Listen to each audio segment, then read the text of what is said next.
Seth, how you doing today? I'm doing pretty good. Okay, good. Doing all right. In a good mood, I guess. Are you sure? Yeah, pretty good. Okay. So you don't need to take a break? Nah.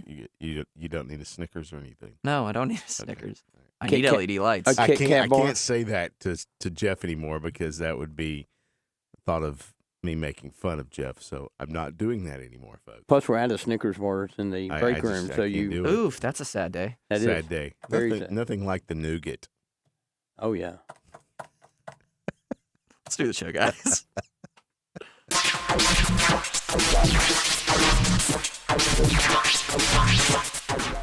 Welcome to Access Sports Weekly here on AccessWDUN.com. Bo Wilson alongside Jeff Hart right there, and that guy, Seth Chapman, our producer of the show, as we welcome you in once again to this Thanksgiving week where school is out, but there's still football to be played, Jeff. Yeah, sports never ends. They don't. Apparently, where school is out, but sports is in. That's right. They don't seem to get the memo. No. You know, it's like it's a break. We're taking a week. No. Doesn't happen. Of course, then again, when you're sitting around on nothing to do on Thursday and Friday, you're like, where's football? But, really, it's kind of a sacred thing if you're a high school football team and you are practicing this week, because that means that you are one of 8 teams left in your classification still playing for a state championship. Yeah. So if your team had made it this far, sorry. Yeah. Sorry about that. Big if. Yeah. Well, hypothetical for you, Bo. If your team had made it this far, would you have been happy about playing football or upset that your Thanksgiving routine is messed up? It's happy. You run a play. I mean, who is upset about playing football this week, Jeff? Probably no one, but I'm sure there's somebody that's like, well, then they need to quit. If you are on a football team at this moment and you are upset because you have to practice on Thanksgiving week, then you probably should not be playing football. You probably should not be on the team. I think you just gave coaches everywhere some solid ammunition. I'm just saying, if you are upset as a player, even as a coach, that your team is still playing football on Thanksgiving just because you have to go to practice, 2 hours a day this week? Right. You have to take 2 hours out of your time as an athlete to go practice? What if your family was going to have, say, Thanksgiving in Hawaii this year, but now your team, first time in 20 years, makes the playoffs, and now you don't get to go to Hawaii? That's fine. I'm staying with an aunt or an uncle or grandma or grandpa. And missing out on Hawaii. Of course, dude. I mean, what kind of question is this? It's Hawaii, man. Oh, sorry, Coach. I know I'm your starting linebacker, but I'll be in Hawaii. Yeah, starting, Bo? Yeah. Is starting realistic for you there? Yeah. No, I'm hypothetically speaking. not at linebacker, no. I didn't want to say anything.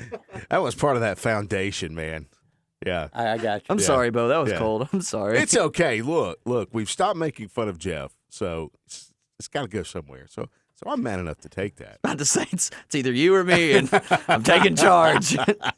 It won't last long. It won't last long, I'm sure.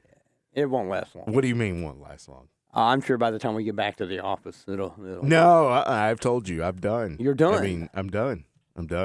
The fun in the office is over, Jeff. Oh, wow. It's over. Anyway, back to football. So, yes, pull out that resume. You have to be happy about playing this week. I think so. This is a fun time of the year. It is a fun time of the year, and we just so happen to have 3 teams remaining because the second round of the playoffs was not nice to us in our coverage area as 4 teams were eliminated. Were there any surprise? I was disappointed. I thought we had 1 or 2 more teams that could break through, but when you look at each individual matchup, there were some tough matchups. But Union was close. Commerce was close. I think North Hall, we thought, Chris must be that good. I want to say this much about Coach Brian Allison. He is a good poker player. I mean, has a good poker face because, just going up, talking to Coach Allison, we've all known Coach Allison for years, and I just kind of was thinking, okay, well, coaches do a good job at hiding anything which, I mean, they should because they don't want to give all their secrets away. Right. And Union's down 6-0 at halftime. And I'm thinking, wow, well, this is interesting. And they actually had a chance to win the game or at least tie the game. Right. And they lose by a touchdown. So, great job by Union County who made history, almost made history again. Just losing by a touchdown to Metter. One of the other surprising things to me was really what Dawson and North Hall did in their second-round games. And I know they played two very good teams, Dawson and Jenkins and North Hall and Crisp County, but to only score 9 and 3 points. And granted, I didn't see the game. Right. Dan Kiley, who was on the broadcast of the North Hall game, was telling me, Crisp is really good. But I didn't see both games. So, right. But a little surprising with the offensive output. I figured they'd put up a few more points. Again, how different might it have been if they'd had J.T. Fair, and nothing against anybody that was subbing in for him. The week before, Clark Howell had a huge game. Mm-hmm. But again, that's not, he's not the starter. Mm-hmm. And there was a reason J.T. Fair was the number one on the depth chart. Unfortunately, he couldn't play. You wonder if it might have been a little bit different. But then again, that it's a system offense, mm-hmm. and they got held to 3 points. Right. Might it have mattered? I don't know. It's and I'm sure. I think we were disappointed because we just kind of felt like both of those teams were really playing well. Mm-hmm. We thought they were matchups that they had a solid chance. So the scores were a little disappointing. And probably the fact that we were really pulling for the Jefferson North Hall matchup. That would have happened this week. Oh, that would have been great. What a great matchup that would have been. But that did happen. So in Dawson County's case, turnovers, basically shot any chance they had in that game. I think 24 points off turnovers. Jenkins taking advantage of. Of course, Jenkins only giving up around 7 points a game. Well, when we didn't really know how good all of that really was because of all the stuff that was going on with that region down in Savannah with two teams being disqualified. You never really know. We had heard they were pretty good, but a lot of some of those stats and numbers were skewed because of some of the forfeits and other stuff. So it was really strange. Didn't really know what to expect, but apparently Jenkins is as good as a lot of people said they were. Crisp is looking as good, and I'm going to tell you, we'll talk about that game coming up, but that Jefferson-Crisp game, that's going to be one of the best matchups in the playoffs, any classification. Yeah, it's going to be a very, very interesting game to see how those two teams clash together with really run-heavy defenses, but Crisp County a little more diverse in what they do offensively as far as they can throw the ball. Jefferson can throw the ball too. It's just they like to run the ball. And they don't have to throw it. Why throw it if you don't have to? Why they're averaging 337 yards, a game on the ground. So that game going to be interesting. We're going to have Coach Cathcart interview here in just a minute. The other game that we have to talk about, the Commerce-Lincoln game, of which ended with Commerce losing that game just by, 4 points? And a 21-17 loss to Lincoln at Lincoln. Man, what a game. Well, it was a great game. It's kind of what we thought it would be. Kind of we did a little story on the interesting history of that rival. Michael Brown, the Commerce coach, they played 17 times. He was part of 13 of them. Mm-hmm. So I guess now 14 of 18. That's and that's a history that's spanning 25, 30 years, and he's been a part of that many of them, which was really interesting. And he talked about what an interesting place it was to play down there in Lincoln. He figured it was going to be a tough game. He knew they were going to run his team. He knew what he was going to get from Lincoln. He figured it, might the home field have been the difference in that, because that is a tough place to go and get a win. Lincoln County has not really had a lot of success over the last 7 or 8 years. Commerce was really the team that had the playoff pedigree of late. So it was an interesting matchup. Kind of went, other than Commerce not getting the win, that game pretty much went the kind of way we saw that. It was going to be tight. Whoever made the stop probably was going to get the win, and I believe that Lincoln was able to force a couple of Commerce whether it was on downs or turnover or punt, stop a couple of Commerce drives.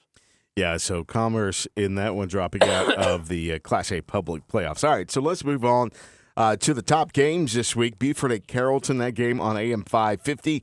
Jefferson at Crisp, that game going to be on FM 102.9. Raymond County will travel down to Thomasville, take that long trip. I actually, had a chance to talk to Coach Cathcart. Always a good interview with him. But this game, as you said, probably shaping up to be one of the best games in the state coming up on Friday when you have two teams that match up with each other. Run for both teams. The Palmer kid for, I think it's Marquise Palmer for, Crisp County. He's close to the top in Class 3A in rushing this year.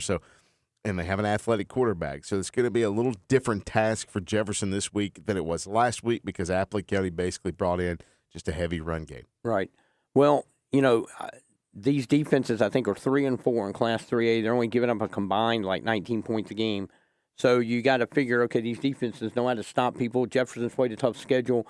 You look at Crisp, and their 3 losses, I believe, of all the playoff teams, the higher classifications, by I think a total of 10 points. Right. So, they have played, a stellar schedule as well. Something's going to give here, Bo, because, like we mentioned, Commerce averaging 37 points a game. Chris is only giving up no more than 21 in any game. Commerce is only giving up. Commerce hasn't given up more than, I believe, 23 in any game. And Chris is averaging about 38 points a game during a 6-game win streak. So something's going to give. Well, either both offenses are going to bust loose, or it's like field goal to win it at the end. Right. And another interesting stat about this game is the turnovers. It's if you look at the forced turnover stats, they're almost identical with Crisp County, forcing or grabbing 13 interceptions, recovering 7 fumbles. Jefferson, 12 interceptions and 7 fumble recoveries. And now if you look at the turnover on offense, 8 for Crisp and only 4 for Jefferson. Insane. Right. Well, these two teams can force turnovers and how they hold on to the football. Well, it's a testament of how schooled they both are. When you look at, particularly how many times Jefferson will run the ball, they'll run the ball 45, 50 times a game, no fumbles. Yeah. I mean, that's hard to do. Well, and talking to Coach Cathcart this week, he was talking about, what if you look at the long road trip they've got over 3 hours to travel down to Crisp County. He's talking about managing the travel, managing the Thanksgiving holidays, and just managing the game in particular. And another thing he was also talking about is managing their run game along with their pass game. And then he mentioned a little bit about the turnovers we just talked about. So number one would be the, just dealing with having to go and win on the road at this point of the playoffs. Number two, I think without question is just to manage we're not going to stop their running game. We're not going to stop, the tailback Palmer. We're not going to stop their quarterback. But scoring defense to give as few points up as we can and make sure that they don't just keep the ball away from us. And Tom and his guys do a great job of that. So, one would be handling the trip and all that goes with it. 2 would be managing their run game. And I think 3, you mentioned the very last one was, being able to do what we do, being able to block them, being able to read them, being able to pitch it. And ultimately it'll come down in this case to 2 teams that are used to letting turnovers and takeaways feed their offense, and whichever one does a better job of not letting that happen, it's probably the one that advances to the next round. So Coach Cathcart, Jeff, always a good interview, as we always say about our coaches, and most of all of our coaches are good interviews. But Coach Cathcart really kind of talking about the concern of the travel and talking about playing in a hostile environment. Right. Going on the road. You've got 2 number 1 seeds, clashing with each other. Of course, they lost the coin toss in that side of the bracket, or that bottom of the bracket. So, they're on the road. But it is Jefferson, and it is Crisp County, and I really think we're going to see an old-fashioned slugfest between these two. Well, that's what I would like to see. If I was going to that game, that's what I would expect, and that's what I would want to see. I'd be very disappointed if they both open up in a 5-man wide spread offense. Be like, whoa, did I go to the wrong game? Yeah. But no, I think it's, whichever team, it is pretty simple, like you said, execution. Mm-hmm. You can't have turnovers. You got to make some plays. You got to have, your guys that play well. Mm-hmm. I really think probably what it's going to come down to, I think I mentioned this before, I think whichever defense really is able to kind of exert itself a little more, I think it's going to be the team that wins the game. Both offenses, certainly can move the ball, but both of these defenses have been very stingy all year. So whichever one really forces the other team into, whoever punts the most is probably going to lose the game. So, you don't want to see the punter. No. Because you're in trouble, I think, at that point. Well, so you possibly could see the punter a lot, and we could see the kicker more than do not. You think, could this come down to which team has a better field goal kicker? I don't know. I mean, if you look at them on paper, it has the possibility of that happening because, like you said, when we opened up this talk about Jefferson, these two teams are number 3 and number 4 in points given up. So, going to be an interesting. And Jefferson's number 4 in offense. Chris is like 15th or 16th. Mm-hmm. I mean, they're down the list. But that's because of the 3 teams that they lost to. I mean, they played Colquitt. Yeah. So I think me and you talked about this.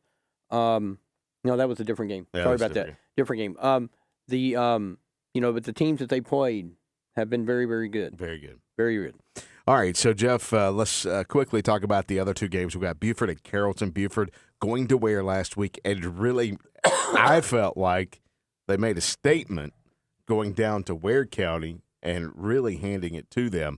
And now they face number 1 Carrollton here in the quarterfinals. Well, Gator Bites are always nice. And if you've never had Gator Bites, you should try them. A little tough, aren't they? Oh, no, they're really good. Really? Oh, yeah. I need to try some Gator. You definitely need to try some Gator Bites.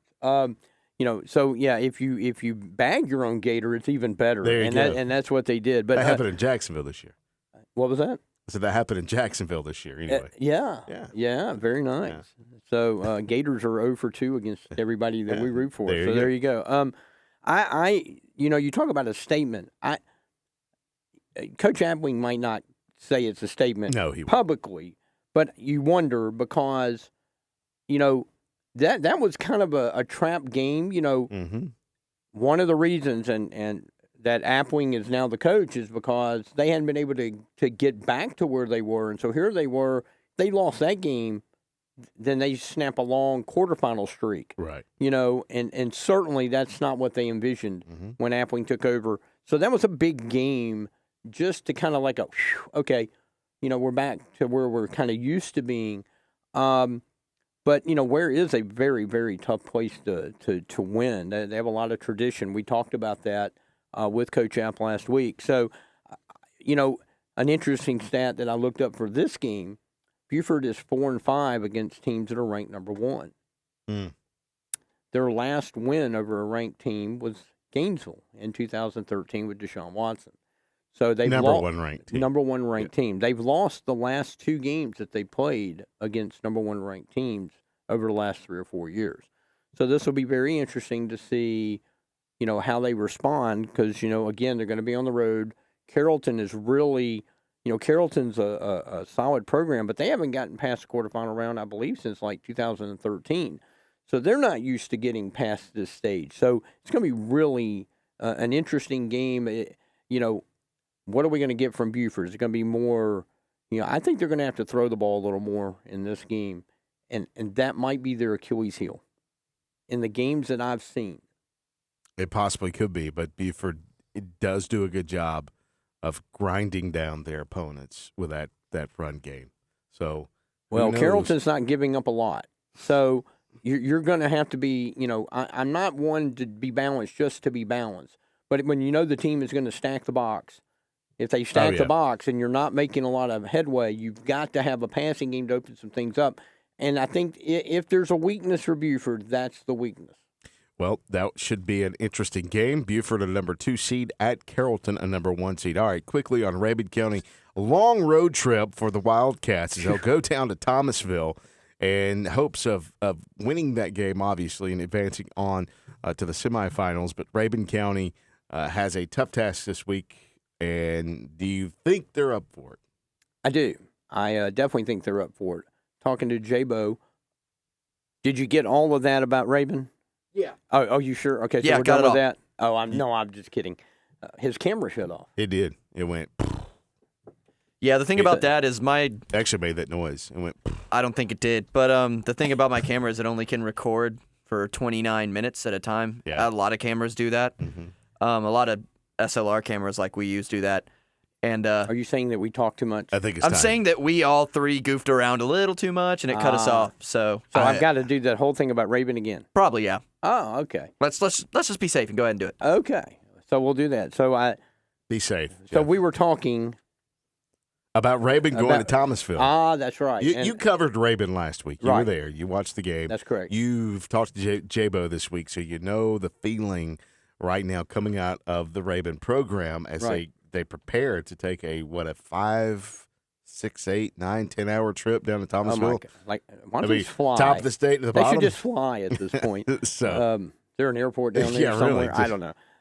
Yeah, I talked to J-Bo, and one of the things that we talked about was the maturity of this particular team. This is where they got to last year with Fitzgerald. Fitzgerald was a big team, physical. Thomasville, the same kind of thing. Of course, they were in Rabin last year for that quarterfinal game. And, Fitzgerald switched the offense, kind of ran them over a little bit, weren't able to make a lot of adjustments. They did have Gunner. They have a lot of the weapons back that they have this year. But, Gunner was a freshman. Some of those other guys weren't as old. They also were coming off, the guys on that team had a playoff run with a big experienced group that had gone to the finals the year before. So I asked him, I said, kind of what is the difference this year? And he just thinks there is a maturity level, particularly with Gunner, who in that game against Fitzgerald did not, of the 3 games I saw them play last year, that was by far his worst game. He was still good, but he wasn't good enough. He missed some open receivers. It was crappy weather, but still, other team makes plays, you have to make plays. The weather really can't be much of an excuse. So, and I think that's where the difference is this year. He sees this team as a much more mature group, able to handle these kind of things. It's a good matchup for them. I mean, their offense is explosive. Their defense is better than it's getting credit for. So, really, I think they're going to score some points. If they can slow down Thomasville, I think they win this game. Well, we'll find out what happens with that as Rabin County will travel down to Thomasville. All right, let's move on here as we do each week with Seth's Picks.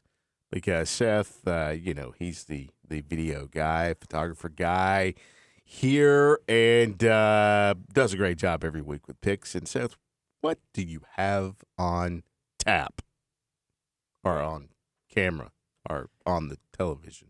Got some pretty cool stuff. A couple of hard hits for this week. Oh, yeah. Oh, some defense. Yeah. Yeah. I'm trying to include more of that because, we catch our eyes a lot on offense, but, had some pretty cool defensive plays this time around, and I'm really excited to see what you guys think of this week's edition of Seth's Picks.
You know, Jeff, Seth does a good job getting those He does. highlights up. He does.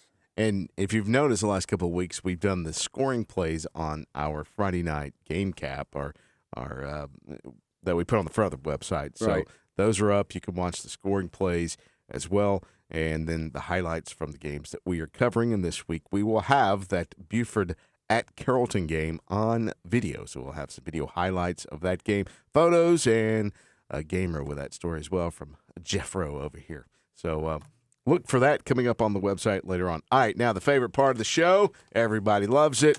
The Will Hart Team of the Week. Da-da-da. We need some theme music or something for that. Yeah, Or like take a that big and- booming voice from on high Yeah. or something. All right, so the Will Hart Team of the Week this week, we have 3 nominees, and it just so happens to be the 3 teams that we have left. So Buford gets the big win over Ware County at Ware County. Jefferson dominates Appling in the second half to win that game, and Rabun beats Toombs County. What say you, Jeff Hart? Oh, I got to go first. Yes, you time. do. I got to go first. Well, I'm going to go from this point of logic. I expected Jefferson to win that game last week. I expected Rabun to win that game last week. I thought the Buford game was a toss-up. Right. And I thought, and we talked about it, I thought Buford kind of needed to make a statement, so to speak, that they're kind of back to where they're used to being. So I'm going to go with the Wolves this week over Ware County. Well, it might surprise everyone out there that, yeah, I agree. I'm going to vote for Buford this week as Whoa. you No and I talked about it in the tiebreakers? office. We felt like that this game right here was somewhat of a toss-up, and Buford proved us both wrong that it definitely was not a toss-up, that they won that game big over Ware County after traveling down to Ware. So congratulations, Buford Wolves. You are this week's Will Hart Team of the Week.